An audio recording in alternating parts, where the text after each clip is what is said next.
Good evening students, this is Gaurav. Welcome to online class of GCAM. So students, in this lecture we will discuss all about the metallurgy and all about all that processes we learn by which you can extract, by which we can extract the metals from their ores, from their compound, or you can also say that from their impure state. Got it my point? तो बच्चों आज का जो हमारा topic रहने वाला है that is metallurgy. अब मेटलर्जी के साथ में हम लोग उन सभी प्रोसेसेस के बारे में डिस्कस करेंगे जिनकी हेल्प से हम लोग मेटल का एक्सट्रैक्शन करते हैं। कहाँ से? उनके और से, उनकी इम्प्योर फॉर्म से। क्लियर?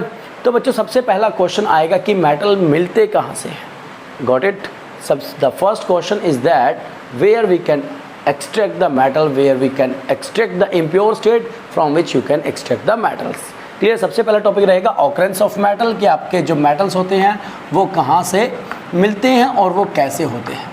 क्लियर बच्चों? यहाँ से 1 और 2 मार्क्स के काफ़ी क्वेश्चन आए हैं, तो इसलिए मैं छोटा सा टॉपिक करवाऊँगा। सबसे पहला क्वेश्चन आता है कि सर मेटल का सबसे अच्छा सोर्स कहाँ पर है कि हम जाएँ और मेटल आसानी से मिल जाए। क्लियर बच्चों? पहली बात, मेटल ऐसे ही कहीं पड़ा हुआ नहीं होता, वो कुछ स्पेसिफिक प्लेसेस होते हैं जहाँ पर मेटल डिटेक्टर की हेल्प से मेटल को डिटेक्ट किया जाता है। जहाँ पर मेटल की परसेंटेज ज़्यादा होगी वहाँ पर माइनिंग की जाती है, and then from that mining we can extract the ores and from ore we can extract the metals. Clear? तो सबसे पहला सोर्स हमारे पास रहता है अर्थ क्रस्ट। क्या रहेगा बच्चों? Earth crust is the major source of metal. Clear my point? Major source of metal. Now the second point is metals लिखेंगे बच्चों, क्योंकि हम लोग metals की बात करें, नॉट अ metal. ओके, अब second point आता है कि जो source of metal होता है that is sea water. Got it?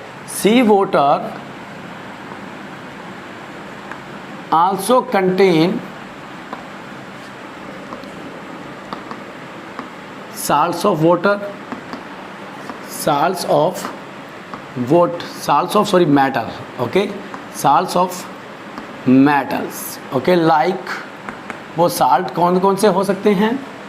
आपका NaCl that is common salt, calcium chloride, magnesium sulphate,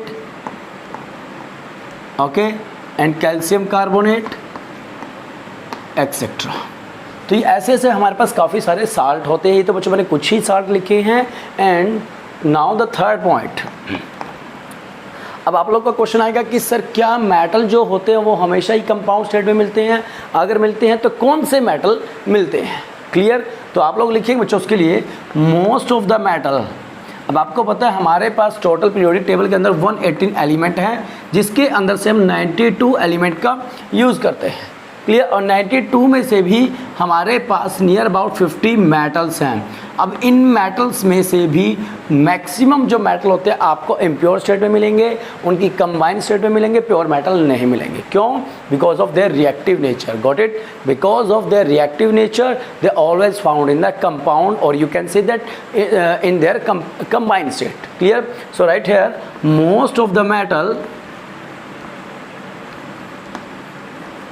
most of the metal are quite reactive,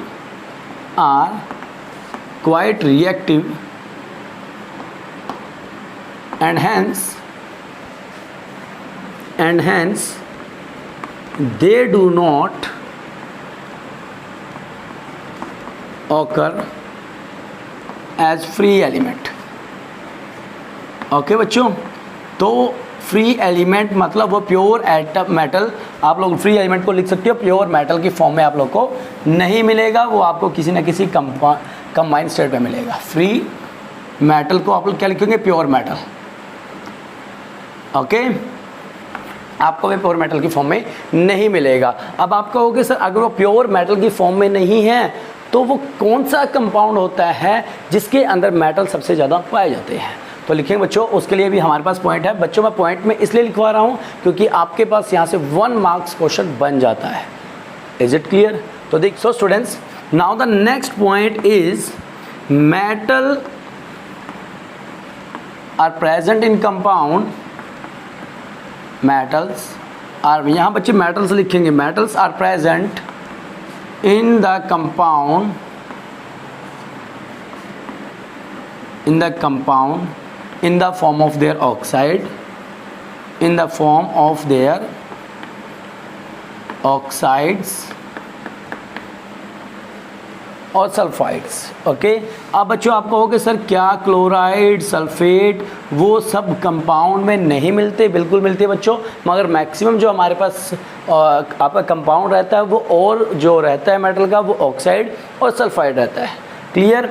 अब आप लोग कहोगे सर चलो ये बात तो ठीक है, अब जो मेटल होता है वो ऑक्सीजन के साथ कंपाउंड बनाता है तो वो कंपाउंड कैसा होता है? सल्फर के साथ बनाएगा तो वो कैसा कंपाउंड होगा? तो बच्चों देखिए, ऑक्सीजन और जो सल्फर होता है both are the electronegative species. Clear? Metal are the electropositive species.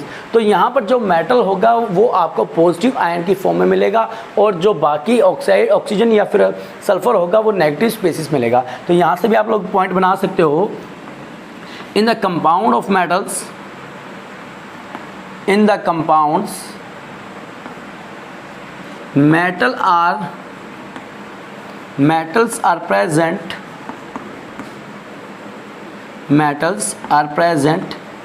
in the form of their positive ions, in the form of their positive ion। is it clear बच्चों? इतना क्लियर है ना सबको? Positive ion की form में आपको वो मिलेगा जब आप लोग किसी प्रोसेस के थ्रू, आगे हमारे पास प्रोसेस आएगी जैसे इलेक्ट्रोलाइसिस हो गया, जब आप उस मेटल के मोल्टन स्टेट में से कोई इलेक्ट्रिक स्पार्क पास आउट करोगे तो आपका जो मेटल होगा वो आपका एक पॉजिटिव आयन में टूट जाएगा, दूसरा नेगेटिव आयन में डिसोशिएट हो जाएगा। इतना clear? Got it my point ना? तो नाउ अब आपका क्वेश्चन आएगा कि क्या सर सभी के सभी मेटल होते हैं जो वो कंबाइंड स्टेट में होते हैं? क्या कुछ मेटल ऐसे हैं जो आप हमें डायरेक्ट प्योर फॉर्म में मिल जाएं? बिल्कुल होते हैं बच्चों। तो उसके लिए भी हम लोग पॉइंट लिखेंगे। पॉइंट क्या रहेगा बच्चों? ये आप लोग उतार लीजिए, उतार लिए ना? हाँ, तो वो पॉइंट क्या रहता है, हमारे पास कॉपर हो गया, सिल्वर हो गया, गोल्ड हो गया, प्लेटिनम हो गया, ये सारे ऐसे ही मेटल्स हैं बच्चों। पॉइंट लिखेंगे, only few less reactive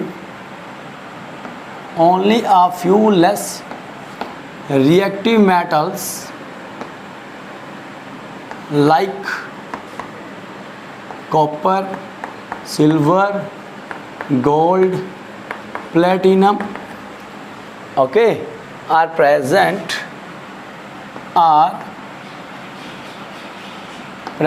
in their pure form, present in nature as their pure form। आप लोग लिखिए बच्चों, इसको थोड़ा क्या लिखेंगे, मॉडिफाई करते हैं। Present in nature as free state. और जो बच्चों फ्री स्टेट होती है, इसी स्टेट को हम एक और वर्ड से डिनोट करते हैं, that is native state. Is it clear ना? क्या बोलेंगे बच्चों इसको? नेटिव स्टेट भी हम लोग इसको बोलते हैं। Got it? क्या बोला मैंने कि ओनली बहुत कम मेटल होते हैं, बहुत कम, और वो कौन से? लेस रिएक्टिव मेटल्स होते हैं जो प्रेजेंट होते हैं नेचर के अंदर एज फ्री स्टेट। और फ्री स्टेट के साथ में हम इसको क्या बोलेंगे? नेटिव स्टेट भी बोल सकते हैं बच्चों। क्लियर है? मगर अभी मैंने क्या लिखा? कॉपर एंड सिल्वर भी लिखा। जो आपका कॉपर और सिल्वर होता है बच्चों, बट कॉपर एंड सिल्वर जो होता है वो दोनों स्टेट में मिलता है आपको, प्योर स्टेट में भी और कंबाइंड स्टेट में भी। तो लिखेंगे उसके लिए भी but copper and silver are present in free state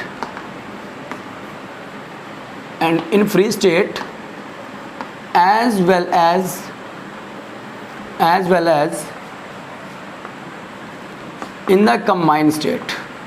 is it clear ना? वो आपको दोनों स्टेट में मिलेगा, प्योर स्टेट में भी और कंबाइंड स्टेट में भी। बच्चों एक बात ध्यान रखना, जो मैं कंबाइंड स्टेट लिख रहा हूँ इसका मतलब होता है वो कंपाउंड फॉर्म में मिलेगा। आपके पास कैसी फॉर्म होगी इसकी? वो आपका जो मेटल होगा वो कोई ना कोई कंपाउंड फॉर्म में होगा, ठीक है ना? तो उसके बाद क्या बोलता है बच्चों, अब जो ये कॉपर होता है, आपका क्वेश्चन आएगा सर क्या कॉपर और जो सिल्वर होते हैं ये कब फ्री स्टेट में होते हैं और कितनी अमाउंट में होते हैं? तो उसके लिए भी हमारे पास एक पॉइंट होगा बच्चों। देखिए, जो कॉपर और सिल्वर होते हैं ये फ्री स्टेट में बहुत कम अमाउंट में मिलते हैं, मगर ये मैक्सिमम जो अमाउंट होती है इनकी वो कंपाउंड की फॉर्म में मिलते हैं। बेसिकली ये आपके ऑक्साइड और सल्फाइड की फॉर्म में मिलते हैं। तो लिखेंगे बच्चों, copper and silver metal, copper and silver metal are found in nature, are found in free state, in free state only to a small extent. क्या लिखेंगे बच्चों? only to a small extent, ये काफ़ी कम अमाउंट में मिलते हैं. only to a small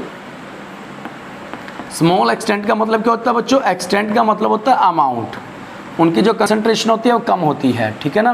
तो next point इसी के अंदर लिखेंगे, they found in nature, they found in nature, nature in large amount,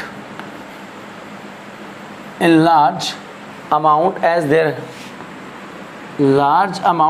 their oxide or sulfide, as their oxide और सल्फाइड. बताओ बच्चों, इतना क्लियर है ना? Got it my point? Now the next point, आप लोगों का क्वेश्चन आएगा कि सर क्या हमें कैसे पता लगेगा कि कौन से मेटल फ्री स्टेट में होते हैं, कौन से मेटल कंबाइन स्टेट में होते हैं? तो उसके लिए बच्चों मैंने आपको एक रिएक्टिविटी सीरीज लिखवाई थी. रिएक्टिविटी सीरीज आप लोग को याद होगी, मैंने लिखवाया था potassium, sodium, calcium, magnesium, aluminium, zinc, iron. इतना याद? उसके बाद क्या था? आयरन के बाद कॉपर, हाइड्रोजन, हाइड्रोजन लिखेंगे यहाँ पर अभी. उसके बाद कॉपर के बाद क्या था? Mercury, silver and gold and then platinum. अब बच्चों ये वो हैं जो सबसे ज़्यादा यूज़ होते हैं. तो बच्चों याद रखना, जो कॉपर से ऊपर प्रेजेंट हैं वो आपको कभी भी फ्री स्टेट में नहीं मिलेंगे. आई रिपीट इट, जो मेटल कॉपर से ऊपर हैं, मतलब ये रिएक्टिविटी सीरीज है, top bottom to top reactivity इनकी बढ़ती जाती है. I repeat it, bottom to top इनकी रिएक्टिविटी बढ़ती जाएगी. जैसे K represent for potassium, Na represent for sodium, and then Ca represent for calcium, magnesium, aluminium, Zn represent for zinc, Fe represent for iron, Cu represent copper, Hg represent mercury. ये Hg है बच्चों. ऐसी Ag हमारा silver, Au gold रहता है और Pt platinum. Hg क्या है? मर्करी. ठीक है ना बच्चों?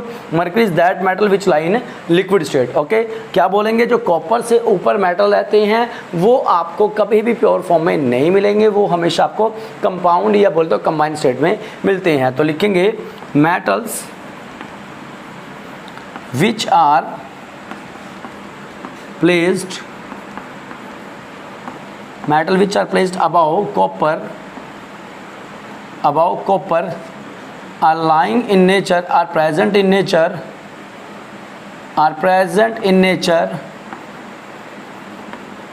only in combined state. clear है बच्चों? only in combined state. तो बच्चों यहाँ से आपके पास आइडिया हो गया कि जो कॉपर से नीचे प्रेजेंट हैं वो फ्री स्टेट के साथ साथ कंबाइंड स्टेट में मिल सकते हैं. ये उनकी पॉसिबिलिटी है मिलने की कि वो मिलेंगे या नहीं. कुछ जगह पे वो आप लोग को फ्री स्टेट में मिल जाएंगे और कुछ जगह पे वो आपको कंपाउंड की फॉर्म में मिलेंगे. Got it? इतना समझ आया? उसके बाद अब जो आता है क्वेश्चन, आप लोग कहोगे सर कि जो ये इतना सब कुछ आया है, जो मेटल हमें अर्थ क्रस्ट या सी वाटर से मिलेगा, उस मेटल को हम क्या बोलेंगे? क्या वो कंपाउंड, उसकी कंपाउंड की स्टेट में ही होगा, कंबाइंड स्टेट में ही होगा, क्या उसके साथ अदर इम्प्योरिटीज़ भी होगी? क्लियर है? तो इस बात को हम लोग लिखते हैं. ठीक है, तो उस सब्सटेंस को हम बोलेंगे क्या? Mineral. Now you have a question that कि बस सर अभी जो हम लोगों ने डिस्कस किया है, जो मेटल हम लोगों को मिलेगा, अर्थ क्रस्ट हो चाहे सी वाटर हो, वो हमेशा कंपाउंड जो होता है उसका उसी स्टेट में मिलता है या उसके साथ और अदर इम्प्योरिटीज़ भी होती हैं. तो बच्चों देखिए, let us suppose M represent for metal, okay, and X represent for that group which make a bond with metal. Okay, ये इसको मैं बोलूँगा कंपाउंड. क्या बोलूँगा? कंपाउंड. अब इस कंपाउंड के साथ में आपका क्या हो सकता है? मड हो सकता है, रॉक साल्ट हो सकते हैं, ओके, अर्थ पार्टिकल हो सकता है. Is it clear? Earth particle हो सकता है एंड अदर साल्ट इसके साथ मिक्स हो सकते हैं. तो इन सभी सब्सटेंस, पूरे सब्सटेंस को जो हमें नेचर से मिला है, आई रिपीट इट, जो मेटल है ये हमारा प्योर फॉर्म है। जब इसके साथ इसका कोई अदर एटम जुड़ जाता है किसी एलिमेंट का, जिसके साथ कंपाउंड बनाता है, उस कंपाउंड को हम बोलते हैं और। क्या बोलते हैं? और। रिपीटेड, जो MX मैंने रिप्रेजेंट किया कंपाउंड को, इस कंपाउंड को हम बोलेंगे और। अभी डेफिनेशन लिखाऊंगा क्या होता है, ठीक है। और जो हमारे पास ये पूरा सब्सटेंस जुड़ गया, other salt, mud, rock and earth particle, ये सब इस और के साथ जुड़ जाते हैं, तो इस पूरे सब्सटेंस का नाम बन जाता है मिनरल। क्लियर बच्चों? और यही वो मिनरल होता है जो हमें अर्थ क्रस्ट या फिर बोले सी वाटर या फिर अदर जगह से मिलता है। Got it my point? तो अब डेफिनेशन लिखेंगे अर्थ मिनरल की भी और की भी, और कुछ और के हम लोग एग्जांपल डिस्कस करेंगे जो बहुत इंपॉर्टेंट रहते हैं। आपके पास एग्जाम में डायरेक्टली पूछा जाएगा कि सिनाबार क्या होता है, गलीना क्या होता है, हेमाटाइट या आपका मैग्नेटाइट क्या होता है। तो लिखेंगे बच्चों, सबसे पहले मिनरल के बारे में लिखेंगे, मिनरल्स क्या होते हैं। क्लियर? तो लिखेंगे the natural material,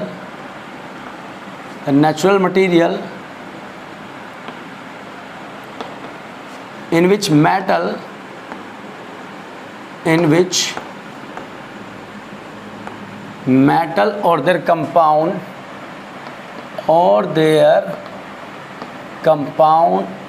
are present. Okay बच्चों, और their compound, metals or their compounds are present.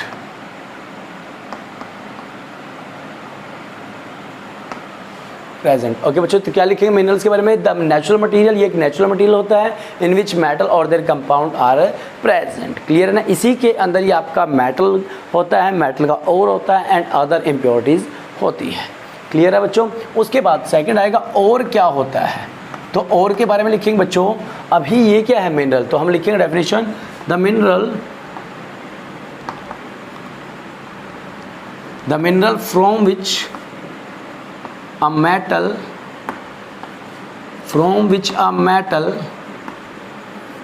can be extracted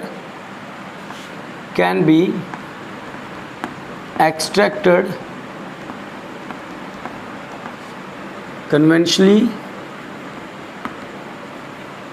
and profitably. I repeat it, क्या बोलेंगे बच्चों?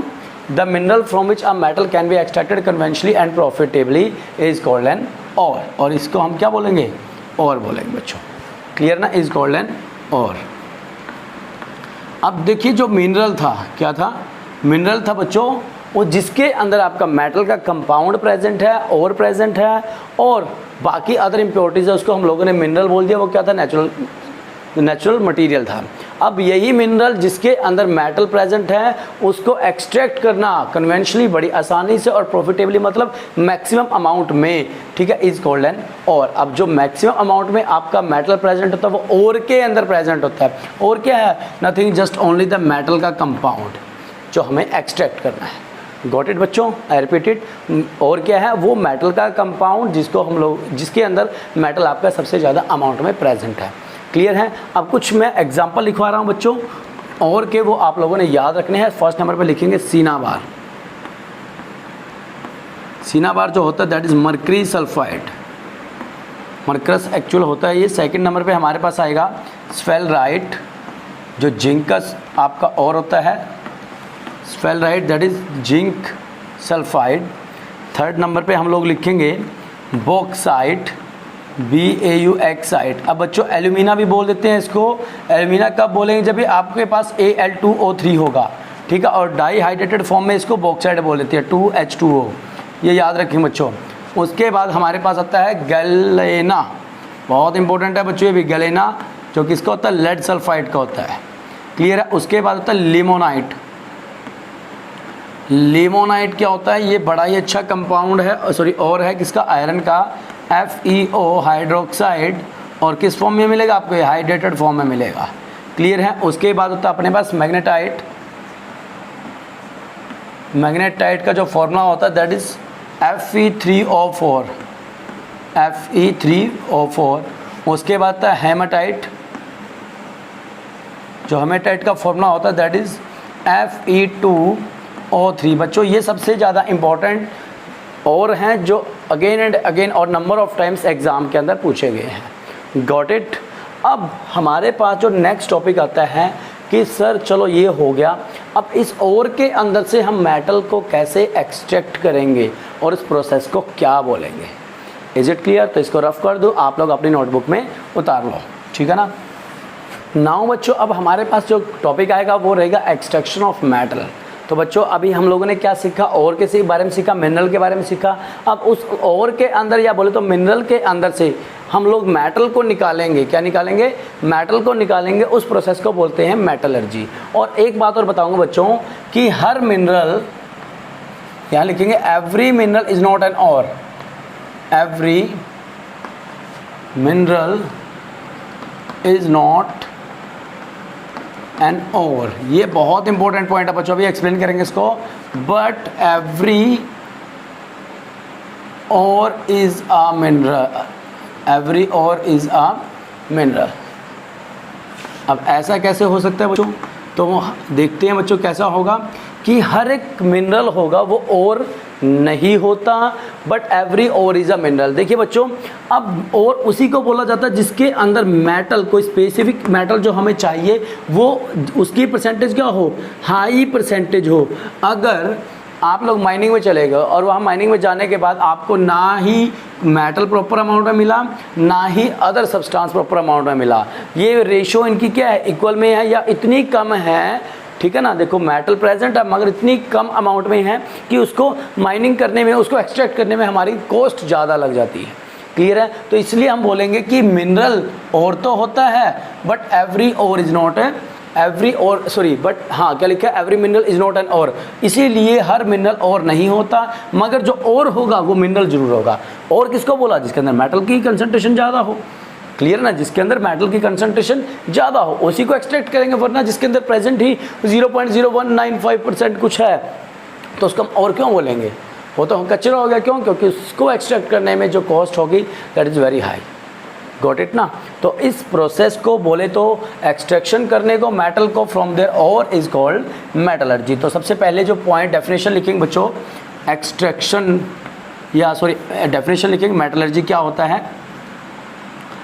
तो डेफिनेशन लिखेंगे मेटलर्जी की, that is the extraction of metal, the extraction of metals from their ore, from their ore, is it clear ना? From their ore is called metallurgy। अब बच्चों एक पॉइंट और लिखेंगे, जो ये प्रोसेस होता है मेटलर्जी की ये कुछ स्टेप्स में होती है, और जो हमारे पास फेमस स्टेप है या नो वेरी नॉन स्टेप है दैट इज 3 स्टेप्स ना। The process of metallurgy, the process of metallurgy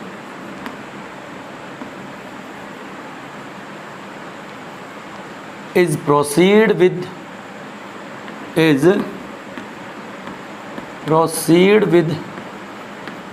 3 major step.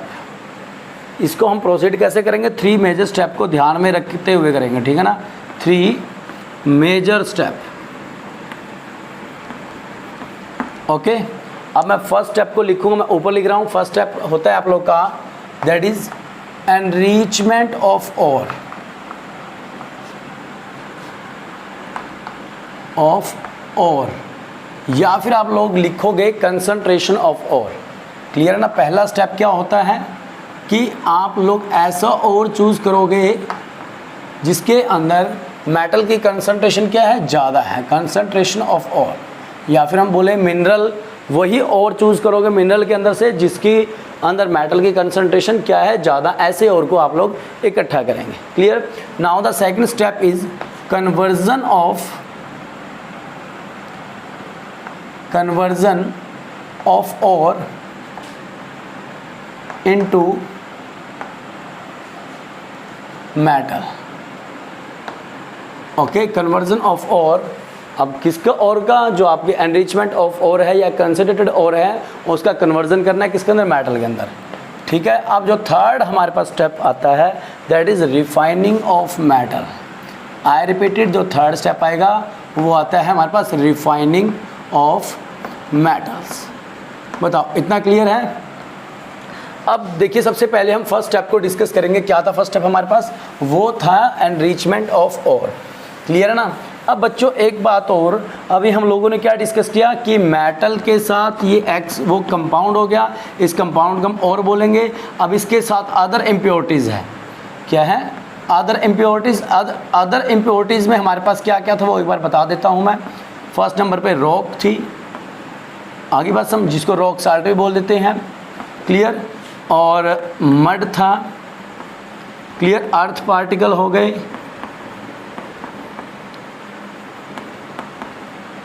Sand हो गया, माइका हो गया।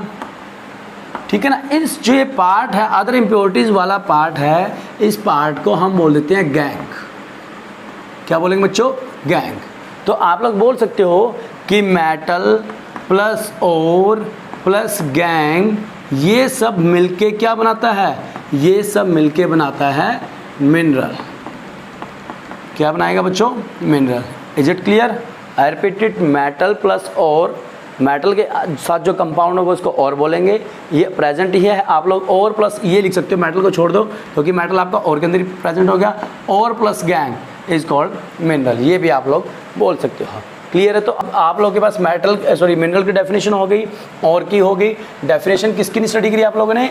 हम लोगों ने डेफिनेशन गैंग की नहीं डिस्कस करी। अब गैंग की डेफिनेशन को लिख लेते हैं। हाँ, सबसे पहले पहला टॉपिक लिखेंगे, पहला है कंसंट्रेशन ऑफ ओर, या लिखेंगे enrichment of ore. Enrichment of ore, और इसका आप लोग लिख सकते हो कंसंट्रेशन ऑफ ओर। ये भी आप लोग इसको लिख सकते हो। Is it clear? देखो सबसे पहले डेफिनेशन लिखेंगे गैंग क्या होता है। ये वो वाला गैंग नहीं है कि आप लोग 4 लोगों को इकट्ठे करके लड़ाई करने चले गए, ठीक है ना? वो वाला नहीं है, दूसरा गैंग है। क्या बोलेंगे इसको? The impurities, the impurities present in the mineral, present in the mineral other than और, अदर देन नहीं, और कौन सा इम्प्योरिटी है भाई? ऐसा नहीं लिखेंगे। क्या लिखेंगे? The impurities present in the mineral such as में लिख देते हैं, सच एज क्या होगी वो? Sand, rock, other metal salt, जो हमें और चाहिए उसके अलावा अदर मेटल साल्ट हो सकते हैं जो बहुत कम अमाउंट में हों, अदर मेटल साल्ट, माइका हो सकता है, एक्सेट्रा का एक्सेट्रा। ओके, तो अब बच्चों हमारे पास क्या आता है? अब ये गैंग को हम कैसे रिमूव करें कि हमें और मिल जाए। क्लियर है? मिनरल के अंदर से गैंग को रिमूव करें, कैसे करेंगे? तो हम लोग एक पॉइंट लिखेंगे बच्चों। देखिए जो गैंग को रिमूव करने की प्रोसेस है that depend on it's physical और केमिकल प्रॉपर्टी। ओके, तो लिखेंगे gang is removed from the mineral, from the mineral to get or depends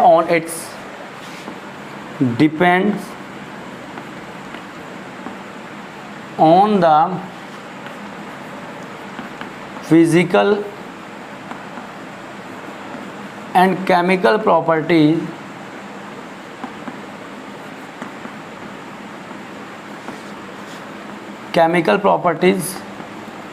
of ore and metal, ore and metal।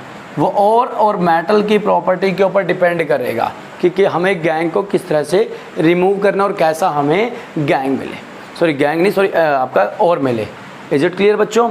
और by this method, by removing the gangue we get the enrichment of ore we get the concentration of ore. Is it clear. तो ये थी हमारी पहली process बच्चों, क्या था, enrichment of और। मिनरल के अंदर से मैंने क्या बताया, मिनरल के अंदर से, मिनरल क्या था हमारे पास, that is the sum of ore plus gangue, यही था ना बच्चों। अब इस गैंग को हटाना, क्लियर है ना, गैंग को हटाना किसके बेस पे, वो डिपेंड करता है आपके और, वो और किस तरह का है, इतना क्लियर हुआ। और अगर आप लोगों ने वो एक्सट्रैक्ट कर लिया तो इसका मतलब है और यहाँ से एक्सट्रैक्ट कर लिया तो आपके पास क्या बचेगा, आपके पास मेटल, और वो मेटल का कंपाउंड बचेगा, that we will discuss in the next part. Okay, next part मतलब वीडियो का नेक्स्ट नहीं, अगले पॉइंट में हम लोग डिस्कस करेंगे। क्लियर है, conversion of ore into metals, is it clear. तो इसको रफ कर दूं, आप लोगों ने उतार लिया, बहुत अच्छी बात। तो आगे चलते हैं बच्चों। तो बच्चों अब हम लोग डिस्कस करते हैं किसके बारे में, सेकंड पॉइंट हमारा क्या रहेगा, conversion of ore into metal, that is our second point, is it clear. अब बच्चों आप लोग के पास क्वेश्चन आएगा, सर अभी रिएक्टिविटी सीरीज हम लोगों ने पढ़ी थी, उसके अंदर तो कुछ कंपाउंड स्टेट में थे, कुछ हमारे पास बहुत कम रिएक्टिव थे और कुछ मॉडरेट रिएक्टिव थे, या हम लोगों ने डिस्कस किया। देखिए बच्चों, कुछ हमारे पास, हाँ, रिएक्टिविटी सीरीज़ के अंदर हम लोगों ने इन एलिमेंट्स को 3 स्टेट में डिवाइड कर दिया। First KNaCl Mg Al Zn iron, उसके बाद हमारे पास कॉपर था, आयरन और कॉपर के बीच में लेड भी होता है बच्चों, लेड के बाद copper and then mercury, silver, gold and platinum, तो ये होता है बच्चों, क्लियर है ना। अब इस reactive, on the basis of this reactivity we will extract our metals. कैसे, इस रिएक्टिविटी सीरीज को हम 3 पार्ट्स में डिवाइड कर देंगे। पहले वो मेटल्स लेंगे दैट इज़ हाई रिएक्टिव, किसके बारे में डिस्कस करेंगे, these metal are high reactive. Okay, now अब जो बच गए हैं उनको बोलेंगे मॉडरेट रिएक्टिव, और जो लास्ट में रहते हैं ये आपको नेटिव स्टेट में मिल जाएंगे। किस स्टेट में मिलेंगे बच्चों, नेटिव स्टेट में, क्लियर। तो आप लोग एक पॉइंट लिखेंगे, for extraction of metal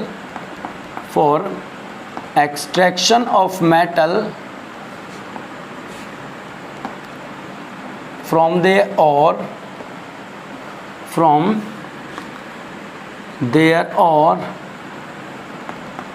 metals are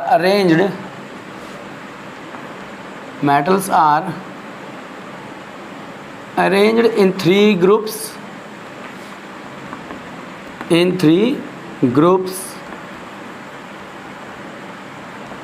on the basis of their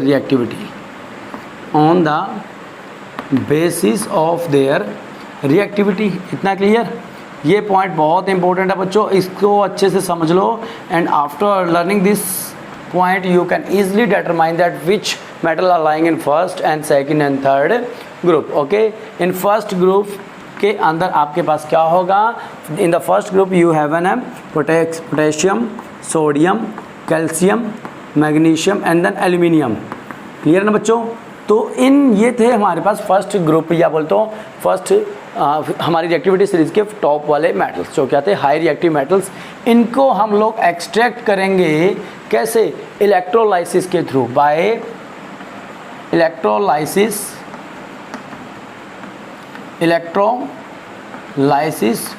of their molten ore, इनके और को मेल्ट करके, of their molten ore, clear है बच्चों।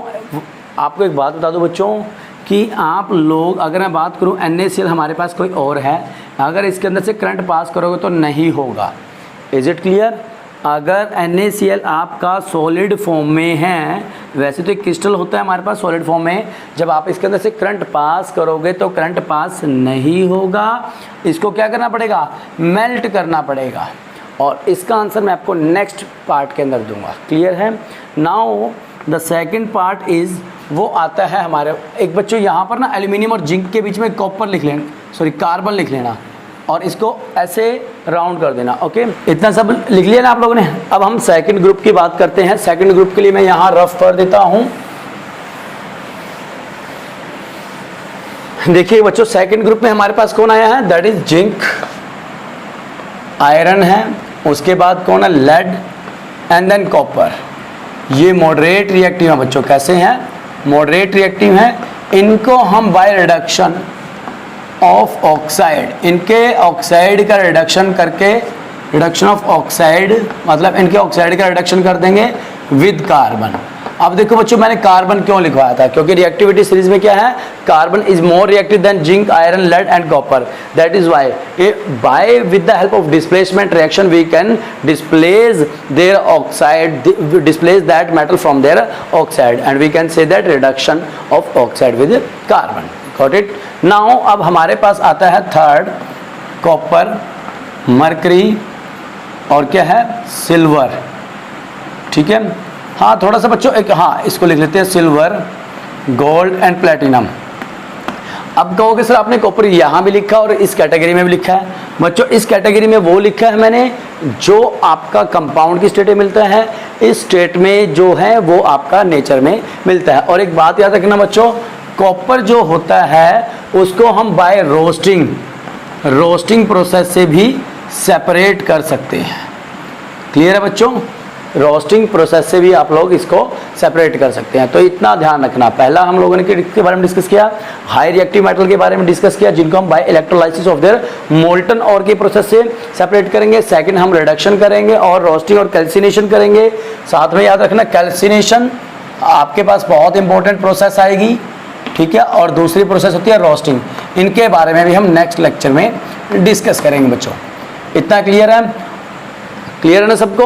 और जो थर्ड थी, हाँ थर्ड जो एलिमेंट है ये हमें नेटिव स्टेट में मिलते हैं। इनको just simple bye rubbing cloth on their surface you get a fresh metal, मतलब कपड़े के साथ इसको साफ करके आप लोगों के पास ये मिल जाएगा। वो कपड़ा इसलिए साफ करेंगे बच्चों क्योंकि उसके ऊपर धूल मिट्टी जम चुकी होगी। Is it clear. तो ये था बच्चों आज का हमारा मेटलर्जी के बारे में डिस्कशन। तो बाकी जो rest of the part we will discuss in the next part. Got it. तो आज के लिए इतना ही। Thank you.